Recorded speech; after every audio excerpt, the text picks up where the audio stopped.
Hello students, it's Anuradha ma'am here. Welcome to my YouTube channel made concept easy. आज के video lecture में मैं आपको एक्सप्लेन करूंगी टाइप्स ऑफ स्ट्रेस।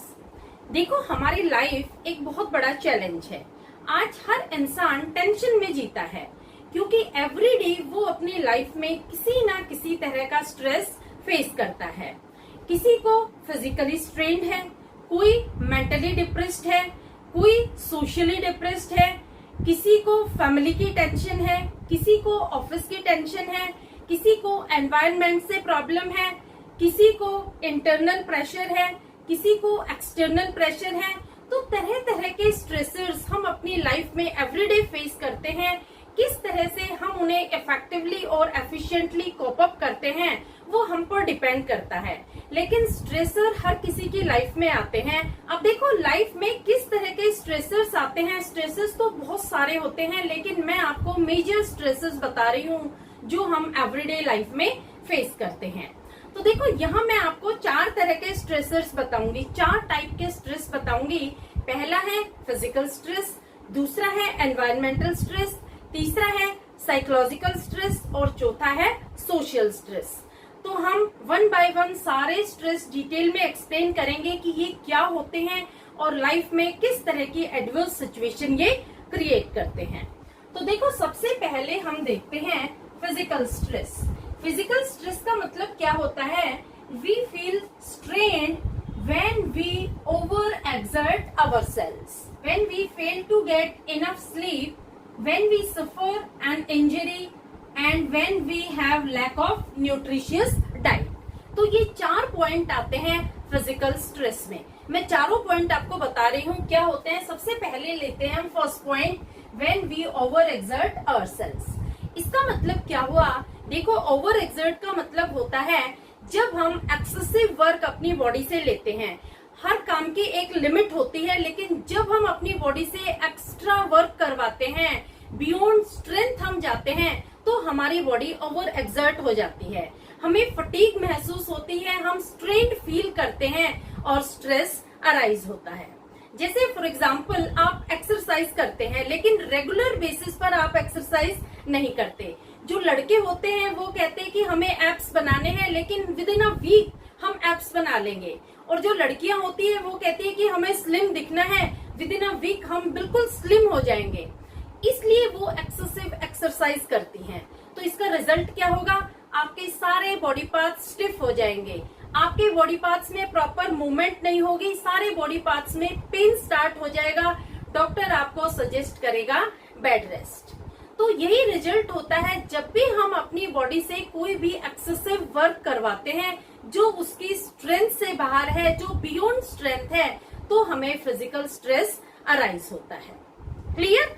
अब लेते हैं second point, feel to get enough sleep. देखो, स्लीप हर पर्सन की रिक्वायरमेंट है। एटलीस्ट 6 घंटे की स्लीप हर पर्सन को रिक्वायर्ड होती है। यानी आपको रोजाना 6 घंटे तो सोना ही सोना चाहिए। अगर आप 6 घंटे से कम स्लीप लेते हैं तो आपकी नींद पूरी नहीं होगी, आप पूरे दिन इरिटेटेड रहेंगे, किसी भी काम में आपका मन नहीं लगेगा, आपको थकान महसूस होगी। देखो, ये प्रॉब्लम यूजुअली स्टूडेंट्स के साथ बहुत होती है। बच्चे क्या करते हैं, रेगुलर बेसिस पर पढ़ाई नहीं करते, लेकिन जैसे ही उन्हें पता लगता है कि कल हमारा टेस्ट है तो वो रात को 6-7 घंटे पढ़ते हैं। इससे क्या होता है कि जब वो सुबह उठते हैं तो वो बिल्कुल हैवी हेड से उठेंगे, उनकी पूरी बॉडी पेन कर रही होगी, वो इरिटेटेड होंगे, किसी भी काम में उनका मन नहीं लगेगा क्योंकि उनको रात की नींद पूरी नहीं होती है। रात की नींद पूरी ना होने से भी हमें फिजिकल स्ट्रेस अराइज होता है। नेक्स्ट पॉइंट आता है सफर एंड इंजरी। देखो, जब हमें कोई चोट लग जाती है, उस चोट की वजह से हमें दर्द होता है, हम इरिटेटेड होते हैं, तो भी हमें फिजिकल स्ट्रेस अराइज होता है। नेक्स्ट पॉइंट है लैक ऑफ न्यूट्रिशियस डाइट। देखो, जब आप बैलेंस डाइट नहीं लेते, आप जंक फूड बहुत पसंद करते हैं, तो आपकी बॉडी में डेफिशिएंसी आ जाती है, आपकी बॉडी में प्रॉपर फंक्शनिंग नहीं होगी और आपको फिजिकल स्ट्रेस फील होगा। तो ये रीजन होते हैं कि पर्सन को किस तरह से फिजिकल स्ट्रेस अराइज होता है। तो आपको 4 पॉइंट लिखने हैं। पहला है when we overexert ourselves, दूसरा है when we fail to get enough sleep, तीसरा है when we suffer an injury and चौथा है when we have lack of nutritious diet. तो क्लियर हो गया आपको फिजिकल स्ट्रेस। दूसरा स्ट्रेस आता है एनवायरमेंटल स्ट्रेस। एनवायरमेंटल स्ट्रेस का मतलब क्या होता है कि जो चीजें हमारी सराउंडिंग में हैं वो हमें स्ट्रेस क्रिएट करती है, उनकी वजह से हमें एनवायरमेंटल स्ट्रेस होता है। देखो एनवायरमेंटल स्ट्रेस में आपको कौन कौन से पॉइंट्स लिखने हैं।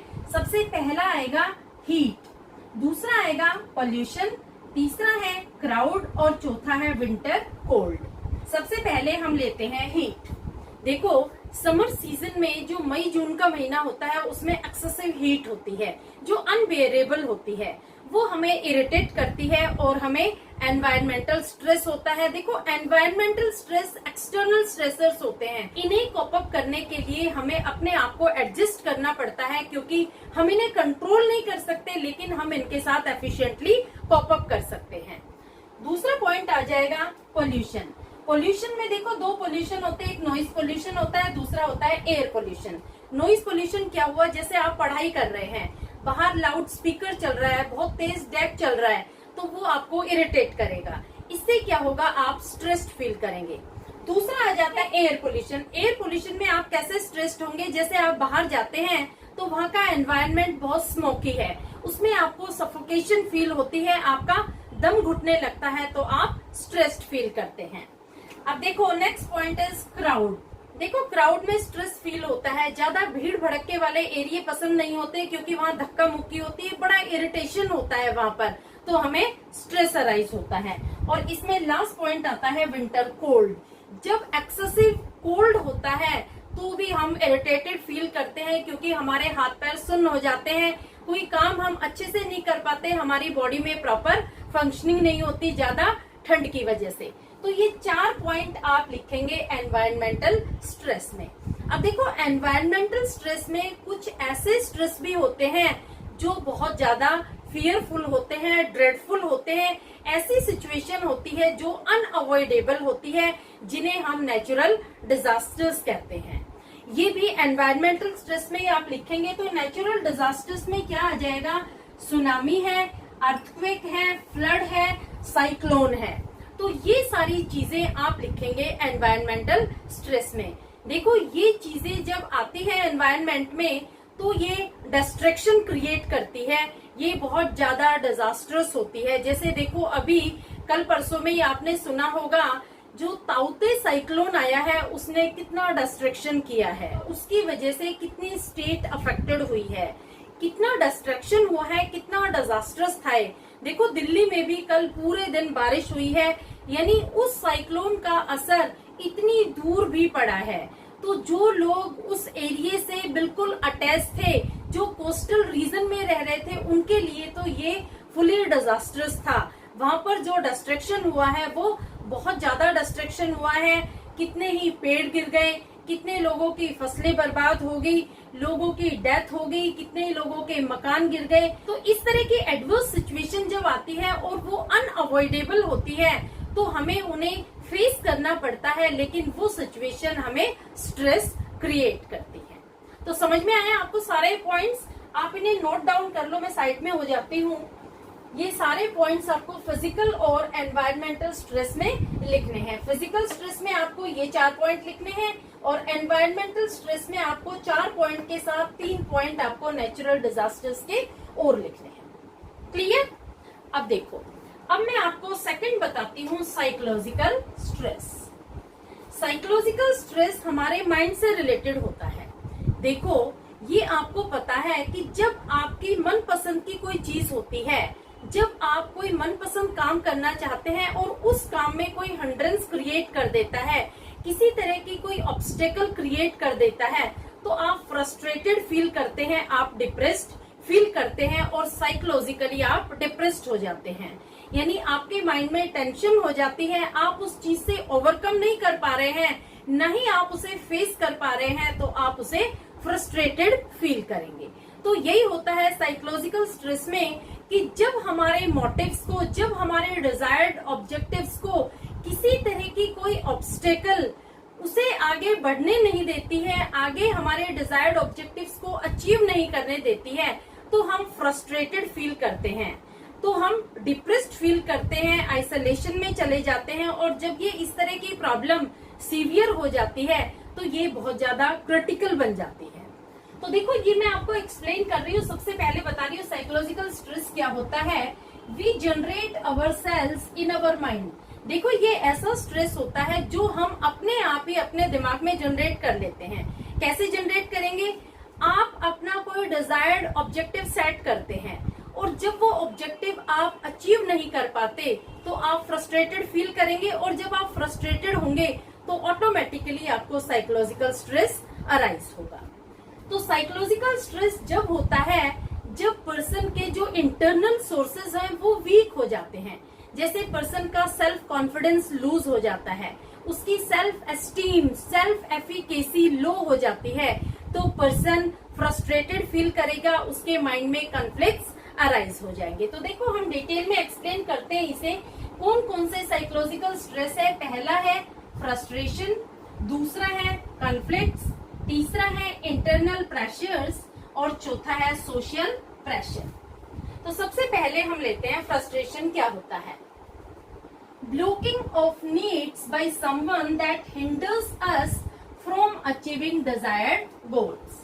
देखो यही चीज मैंने अभी आपको बताई है कि जब हमारी नीड्स को, जब हमारे मोटिव्स को कोई ब्लॉक कर देता है, किसी तरह के ऑब्स्टेकल्स क्रिएट कर देता है, वो ब्लॉक्स कौन क्रिएट करता है? या तो कोई पर्सन क्रिएट करता है या वो ब्लॉक्स किसी चीज के द्वारा क्रिएट किए जाते हैं जो हमें हिंडर करती है हमारे डिजायर्ड ऑब्जेक्टिव्स, डिजायर्ड मोटिव को अचीव करने में। तो हमें फ्रस्ट्रेशन क्रिएट हो जाएगा और हम डिप्रेस्ड फील करेंगे, तो हमें स्ट्रेस अराइज हो जाता है। अब देखो इसके एग्जाम्पल लेते हैं। Social discrimination, interpersonal hurt and low grades. देखो 3 पॉइंट है, इन तीनों को समझा रही हूँ। सबसे पहले लेते हैं सोशल डिस्क्रिमिनेशन। देखो हमारी सोसाइटी में जेंडर डिस्क्रिमिनेशन होता है। आपको पता है जो मेल चाइल्ड होता है उसे प्रेफरेंस मिलता है फीमेल चाइल्ड के कंपैरिजन में। सपोज एक लड़की है जिसे बहुत अच्छी जॉब अपॉर्चुनिटी मिल रही है, लेकिन कंडीशन क्या है कि उसे नाइट शिफ्ट भी अटेंड करनी पड़ेगी। तो यहाँ पर पेरेंट्स इस चीज को डिनाई करेंगे, वो इस ऑफर को एक्सेप्ट नहीं करेंगे क्योंकि नाइट शिफ्ट के लिए वो एग्री नहीं होंगे। तो यहाँ पर क्या है? ये सोशल डिस्क्रिमिनेशन है। यहाँ पर लड़की को फ्रस्ट्रेशन होगा क्योंकि वो अपनी मनचाहे सर्विस को, अपने मनचाहे जॉब को एक्सेप्ट नहीं कर पाएगी और यहाँ पर वो फ्रस्ट्रेटेड फील करेगी। क्लियर? दूसरा पॉइंट आता है इंटरपर्सनल हर्ट। इसमें क्या होता है? जब हमारे इंटरपर्सनल रिलेशन अपनी फैमिली से, अपने फ्रेंड से, अपने रिलेटिव से, अपने नेबर से डिटीरियोरेट हो जाते हैं तो हम फ्रस्ट्रेटेड फील करते हैं। जब हमें उनकी रिक्वायरमेंट होती है, उनकी सपोर्ट की जरूरत होती है, तो हमें उनकी सपोर्ट नहीं मिलेगी और हम फ्रस्ट्रेटेड फील करेंगे। तीसरा पॉइंट आ जाता है लो ग्रेड्स। देखो लो ग्रेड्स में क्या होता है? हर स्टूडेंट की यही एक्सपेक्टेशन होती है कि उसके हाई ग्रेड्स आए ताकि उसको उसका मन चाहा कॉलेज मिल जाए और उसकी मनपसंद सब्जेक्ट में आगे वो कंटिन्यू कर सके। अगर लो ग्रेड्स उसे मिलते हैं तो वो स्ट्रेस्ड फील करेगा, फ्रस्ट्रेटेड फील करेगा। इवन पेरेंट्स की भी यही डिजायर होती है कि उसके बच्चे के हाई ग्रेड्स आए। अगर बच्चे के लो ग्रेड्स आते हैं तो वो भी फ्रस्ट्रेटेड फील करते हैं। तो यहाँ पर जो फ्रस्ट्रेशन का रीजन है वो लो ग्रेड्स भी माना गया है। तो ये तीनों पॉइंट आपको समझ में आ गए। जो साइकोलॉजिकल स्ट्रेस होता है इसमें पहला फ्रस्ट्रेशन होता है। फ्रस्ट्रेशन में आपको 3 एग्जाम्पल भी देने हैं। सबसे पहले आप फ्रस्ट्रेशन का मीनिंग लिखेंगे, उसके बाद आपको 3 एग्जाम्पल देने हैं। पहला है सोशल डिस्क्रिमिनेशन, दूसरा है इंटरपर्सनल हर्ट और तीसरा है लो ग्रेड्स। अब देखो सेकंड पॉइंट आता है कॉन्फ्लिक्ट्स। कॉन्फ्लिक्ट का मतलब क्या होता है कि जब हमारे माइंड में एक कॉन्फ्लिक्ट चलता है किसी भी ऐसी 2 चीजों के लिए जिनका कोई मेल नहीं है। जैसे हम सोच रहे हैं कि हम डांस सीखें या हम साइकोलॉजी पढ़ें। देखो इसमें किसी तरह का कोई रिलेशन नहीं है। डांस और साइकोलॉजी ये किसी तरह से भी इंटर रिलेटेड नहीं है। तो ये हमारे माइंड में कॉन्फ्लिक्ट चलता रहता है, हम किसी तरह का कोई डिसीजन नहीं ले पाते, तो हमें फ्रस्ट्रेशन फील होगी और हमें स्ट्रेस अराइज होगा। तो आप कॉन्फ्लिक्ट में क्या लिखेंगे? इट में अकर बिटवीन 2 और मोर इनकम्पैटिबल नीड्स और इनकम्पैटिबल मोटिव्स। इनकम्पैटिबल का मतलब यही हुआ कि जिनका कोई मेल ही नहीं है, जो बिल्कुल बेमेल है। जैसे एग्जांपल दे रही हूँ, वेदर टू स्टडी डांस और टू स्टडी साइकोलॉजी। देखो आपका मन डांस सीखने का भी है और आपका मन साइकोलॉजी पढ़ने का भी है, लेकिन आप डिसाइड नहीं कर पा रहे हैं कि मैं कौन सी चीज को चूज करूं, तो इसे हम कहेंगे कन्फ्लिक्ट। देखो, इस तरह का कन्फ्लिक्ट यूजुअली स्टूडेंट्स के माइंड में चलता है कि वो आगे डांस को एज अ करियर चूज करे या फिर वो साइकोलॉजी में आगे परस्यू करे। तो यहाँ पर डिसीजन जब हम नहीं ले पाते हैं, अपने माइंड में कन्फ्लिक्ट चलते रहते हैं, तो उसे हम कहते हैं साइकोलॉजिकल डिस्ट्रेस। कई बार स्टूडेंट्स के माइंड में ये भी कन्फ्लिक्ट चलता है कि 12th के बाद वो अपनी पढ़ाई छोड़ करके जॉब एक्सेप्ट कर ले या फिर आगे वो अपनी पढ़ाई कंटिन्यू रखे। तो ये भी जब वो डिसीजन नहीं ले पाता, उसके माइंड में कन्फ्लिक्ट चलता है, तो उसे साइकोलॉजिकल स्ट्रेस अराइज होती है। नेक्स्ट आता है इंटरनल प्रेशर। देखो, इंटरनल प्रेशर में क्या होता है कि हमारी अपने लिए हाई एक्सपेक्टेशंस होती है, हम अनरियलिस्टिक स्टैंडर्ड सेट कर लेते हैं और जब हम उन्हें सक्सेसफुली अचीव नहीं कर पाते हैं तो हमें डिसअपॉइंटमेंट होता है, हमें फ्रस्ट्रेशन होती है और स्ट्रेस अराइज होता है। जैसे कई बार स्टूडेंट क्या सोचते हैं कि मुझे तो 95% अचीव करने ही करने हैं, और इन केस अगर वो 95% से ज्यादा मार्क्स नहीं ला पाता है तो वो फ्रस्ट्रेटेड फील करेगा। इसे हम कहते हैं इंटरनल प्रेशर। इंटरनल प्रेशर में यही होता है कि हम अपने आप से प्रॉमिस कर लेते हैं कि हमें ये काम कैसे करना है, हमें इस काम में कितना परफेक्शन दिखाना है, और ये कई बार अनरियलिस्टिक प्रूव हो जाता है, तो ये डिसअपॉइंटमेंट का कॉज बन जाता है। तो आप कैसे डिफाइन करेंगे इंटरनल प्रेशर में? We have expectations from ourselves. इसमें आप एग्जांपल दे सकते हैं, I must do everything perfectly. देखो, यहाँ हमने अपने आप से क्या एक्सपेक्टेशन की है कि मेरे हर काम में परफेक्शन होनी चाहिए, लेकिन कई बार होता है कि हमसे भी गलतियां हो जाती है। तो जब गलतियां होती है तो may lead to disappointment due to unrealistic high standards. जो अनरियलिस्टिक हाई स्टैंडर्ड हमने मेंटेन किए थे, जो हमने अपने लिए ओवर कॉन्फिडेंस महसूस किया था, वो कई बार डिसअपॉइंटमेंट का कॉज भी बन जाता है। तो हम फ्रस्ट्रेटेड फील करते हैं और हमें स्ट्रेस अराइज हो जाता है। Clear? Last point is social pressure. देखो, सोशल प्रेशर में क्या होता है कि जो सोसाइटी होती है वो हमसे एक्सेसिव डिमांड रखती है। जैसे आप 12th क्लास के स्टूडेंट हैं, तो आपके रिलेटिव्स, आपके फ्रेंड्स, आपके नेबर्स, सबकी क्या एक्सपेक्टेशन होगी कि आपके मोर देन 95% मार्क्स आने ही आने चाहिए। तो यहाँ पर आपकी जो पढ़ाई होगी वो प्रेशर में होगी। यहाँ पर आपके ऊपर सोशल प्रेशर है। इवन आपके पेरेंट्स की भी यही डिजायर होगी कि आपके हाई ग्रेड्स आए, आप मोर देन 95% मार्क्स अचीव करें। और इवन इन केस अगर आप वो परसेंटेज नहीं स्कोर कर पाते हैं तो आप डिप्रेस्ड फील करेंगे। क्यों डिप्रेस्ड फील करेंगे? यहाँ आपके मन में यही सवाल आएगा कि मेरे लिए मेरे पेरेंट्स क्या सोचेंगे, मेरी सोसाइटी क्या सोचेगी, मेरे तो लो ग्रेड्स आए हैं। तो यहाँ पर आप फ्रस्ट्रेटेड फील करेंगे और आप डिप्रेशन में चले जाएंगे। तो कई बार यही रीजन होता है कि सोशल प्रेशर की वजह से भी हम स्ट्रेस में आ जाते हैं, हम डिप्रेस्ड फील करते हैं। समझ में आया? तो आप कैसे डिफाइन करेंगे? सोशल प्रेशर में आप लिखेंगे people who make excessive demand on us. इसमें आप एग्जाम्पल देना पेरेंटल प्रेशर और सोशल प्रेशर। देखो, इसमें एक चीज मैंने और बताई है, great pressure when we have to work with them और इंटरपर्सनल कॉन्फ्लिक्ट। देखो, सोशल प्रेशर में एक चीज और आएगी। कई बार क्या होता है कि हमारे किसी के साथ बैड रिलेशंस होते हैं, हमारा इंटरपर्सनल कॉन्फ्लिक्ट चलता रहता है, और जब हमें उनके साथ काम करना पड़ता है तो हमारे लिए बड़ी ही स्ट्रेसफुल सिचुएशन हो जाती है। हमें उनके साथ कहीं बाहर जाना हो, उनके साथ कुछ काम करना हो, तो हमारे लिए वो स्ट्रेसफुल सिचुएशन होगी। जैसे आप कहीं सर्विस करते हैं और वहां पर आपको जो आपके कलीग है वो पसंद नहीं है, तो उनके साथ काम करना आपके लिए बहुत स्ट्रेसफुल रहेगा, क्योंकि वहां आपके दोनों के विचार नहीं मिल पा रहे हैं, आपके कॉन्फ्लिक्ट चलते रहते हैं, तो वो स्ट्रेस का कॉज बन जाएंगे। क्लियर? अब देखो, लास्ट स्ट्रेस आता है सोशल स्ट्रेस। देखो, सोशल स्ट्रेस को हम एक्सटर्नल स्ट्रेस के नाम से भी जानते हैं। ये स्ट्रेस कब अराइज होता है? जब सोसाइटी में हम इंटरपर्सनल रिलेशंस डेवलप करते हैं, जब हम इंटरेक्ट करते हैं लोगों के साथ और हमारे रिलेशंस डिटीरियोरेट हो जाते हैं, तो वहां पर हमें स्ट्रेस अराइज होता है। ये स्ट्रेस जब अराइज होता है जब सोसाइटी में हमारे इंटरपर्सनल रिलेशन अच्छे नहीं होते, रिलेशंस में ब्रेकअप हो जाता है, तब हमें सोशल स्ट्रेस अराइज होता है।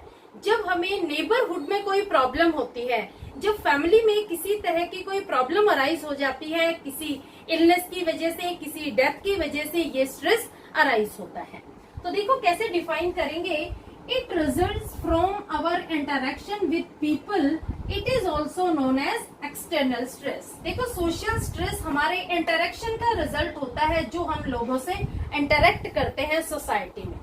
इसके एग्जाम्पल आप देंगे, पहला है स्ट्रेन्ड रिलेशनशिप। देखो जब आपकी रिलेशनशिप डिटीरियोरेट हो जाती है तो आपको स्ट्रेस अराइज होता है। सपोज आपका एक फास्ट फ्रेंड है, अब आपकी फ्रेंडशिप ब्रेकअप हो गई है, तो यहाँ पर आपको स्ट्रेस अराइज होगा।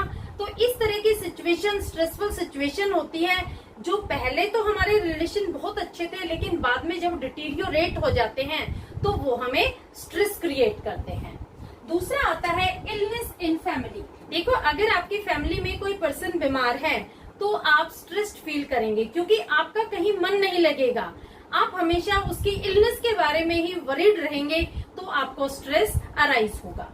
नेक्स्ट पॉइंट आ जाता है ट्रबल विद नेबर्स। देखो अगर आपका नेबर्स के साथ कोई डिस्प्यूट चल रहा है, किसी तरह का कोई कंफ्लिक्ट है, तो इस वजह से भी आप हमेशा स्ट्रेस्ड रहेंगे, क्योंकि आस पड़ोस में हमारा कोर्डियल रिलेशन होना चाहिए, कॉपरेशन का रिलेशन होना चाहिए। अगर वहां पर किसी तरह का कोई कंफ्लिक्ट अराइज हो जाता है तो ये स्ट्रेस का इश्यू बन जाता है। And last is divorce. देखो डाइवोर्स की वजह से बहुत बड़ा स्ट्रेस क्रिएट हो जाता है, क्योंकि पूरी लाइफ स्पॉइल हो जाती है, तो ये भी स्ट्रेस का एक मेन कॉज है। तो सोशल स्ट्रेस में आपको 4 पॉइंट दिखाने हैं। पहला है स्ट्रेन्ड रिलेशनशिप, दूसरा है इलनेस इन फैमिली, तीसरा है ट्रबल विद नेबर्स और चौथा है डाइवोर्स। देखो इसमें एक और भी पॉइंट है, people who like parties gate stressed while staying at home. देखो जिन लोगों को बाहर घूमना फिरना बहुत पसंद है, पार्टीज अटेंड करना बहुत पसंद है, और अगर हम उनसे कहते हैं कि नहीं आप घर में रहोगे, तो उनके लिए ये सिचुएशन एक स्ट्रेसफुल सिचुएशन हो जाएगी। और इसके अपोजिट क्या हो जाएगा कि जिन लोगों को घर में रहना बहुत पसंद है, और अगर हम उनसे कहते हैं कि आपको पार्टी में जाना है, आपको बाहर जाना है, तो उनके लिए ये सिचुएशन बहुत ज्यादा स्ट्रेसफुल हो जाएगी। तो स्ट्रेस सिचुएशन पर भी डिपेंड करता है कि हम किस तरह की सिचुएशन को पसंद करते हैं। अगर पर्सन इंट्रोवर्ट है तो उसे आइसोलेशन पसंद होगा, वो एकांत में रहना पसंद करेगा, और वो बहुत रिजर्व नेचर का होगा। उसे हम लोगों से मिलने के लिए बोलेंगे, उसे पार्टीज में जाने के लिए बोलेंगे, तो उसे स्ट्रेस अराइज होगा। और इसके अपोजिट हो जाएगा एक्सट्रोवर्ट, जो लोग आउट गोइंग है, बहुत फ्रेंडली है, उनको अगर हम कहते हैं कि नहीं आप आइसोलेटेड रहोगे, तो उनके लिए ये सिचुएशन स्ट्रेसफुल सिचुएशन। क्लियर? तो होपफुली आपको टाइप्स ऑफ स्ट्रेस अच्छे से क्लियर हो गया होगा। देखो मैं सारे वीडियो सीरीज में एक्सप्लेन कर रही हूँ, 3rd चैप्टर का ये 3rd वीडियो में अपलोड कर रही हूँ। कंटिन्यूटी में मेरे वीडियो लेक्चर्स देखते रहना। 2 वीडियो में ऑलरेडी एक्सप्लेन कर चुकी हूँ, उनके लिंक मैं आपको डिस्क्रिप्शन बॉक्स में दे दूंगी, या आप मेरी प्लेलिस्ट चेक कर लेना। प्लेलिस्ट में आपको मेरे सारे वीडियोस मिल जाएंगे, पूरी साइकोलॉजी की बुक के सारे चैप्टर्स आपको मिल जाएंगे। इसलिए मेरे चैनल को सब्सक्राइब जरूर कर लेना, और अपने दोस्तों को भी जरूर शेयर कर देना, ताकि उनको किसी तरह की कोई प्रॉब्लम अराइज ना हो, सारे कंसेप्ट उनके भी क्लियर हो जाए। Okay, thank you.